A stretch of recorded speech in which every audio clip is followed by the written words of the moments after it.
WBBM Chicago. I wanted this time to talk with you about an extremely sensitive and profoundly important matter of foreign policy. The charge has been made that the United States has shipped weapons to Iran as ransom payment for the release of American hostages in Lebanon.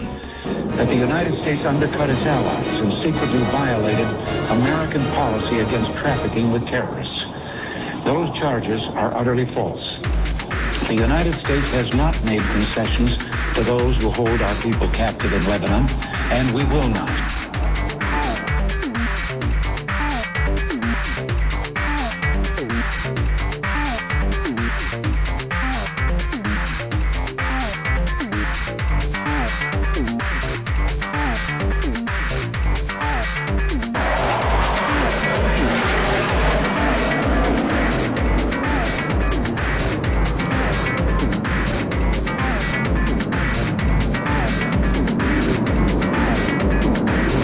During the past 3 years, I've spoken to you on many occasions about national concern, the energy crisis, reorganizing the government, our nation's economy, and issues of war, and especially peace. But over those years, the subjects of the speeches, the talks, and the press conferences have become increasingly narrow, focused more and more on what the isolated world of Washington thinks is important. Gradually, you've heard more and more about what the government thinks, or what the government should be doing, and less about our nation's hopes, our dreams, and our vision of the future.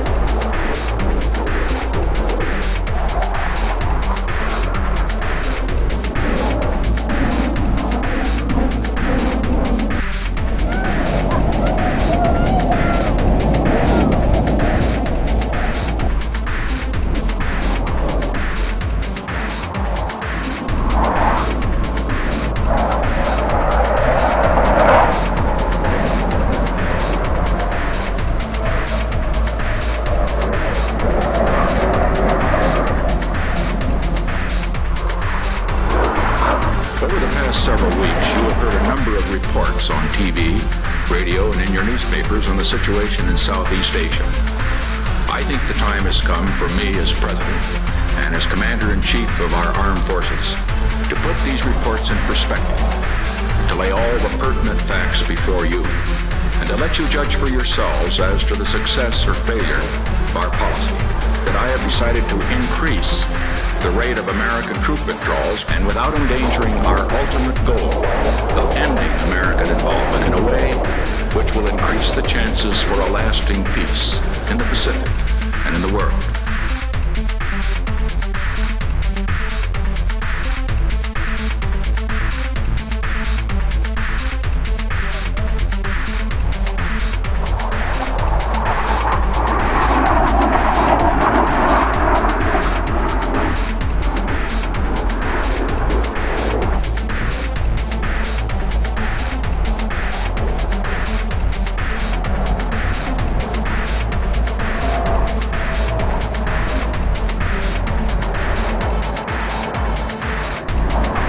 Today, I ordered America's armed forces to strike military and security targets in Iraq.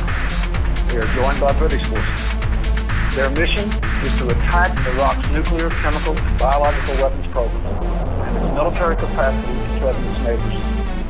Their purpose is to protect the national interests of the United States and indeed the interests of people throughout the Middle East and around the world. Saddam Hussein must not be allowed threaten his neighbors or the world with nuclear arms, poison gas, or biological weapons.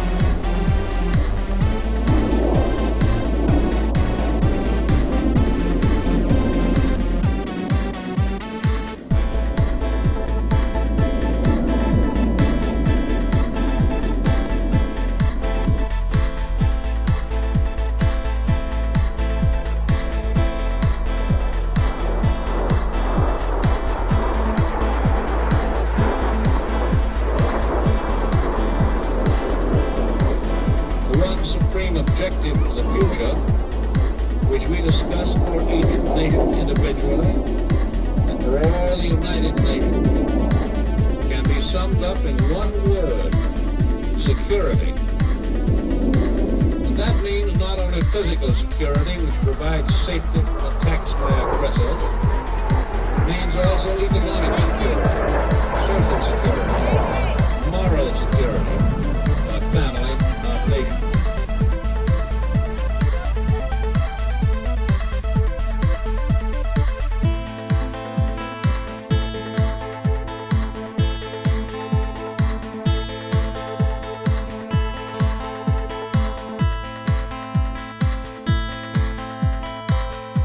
5 years ago, this day, September the 11th, was seared into America's memory. 19 men attacked us with a barbarity unequaled in our history. They murdered people of all colors, creeds, and nationalities, and made war upon the entire free world. Since that day, America and our allies have taken the offensive in a war unlike any we have fought before. Today we are safer, but we are not yet safe.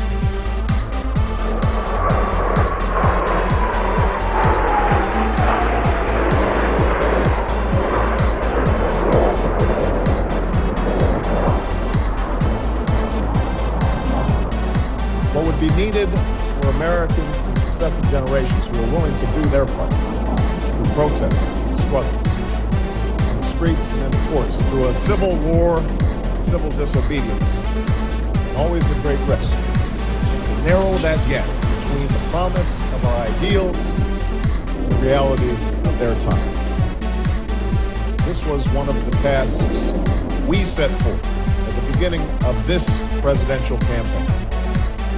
Continue the long march of those who came before us. A march for a more just, more equal, more free, more caring, and more prosperous America.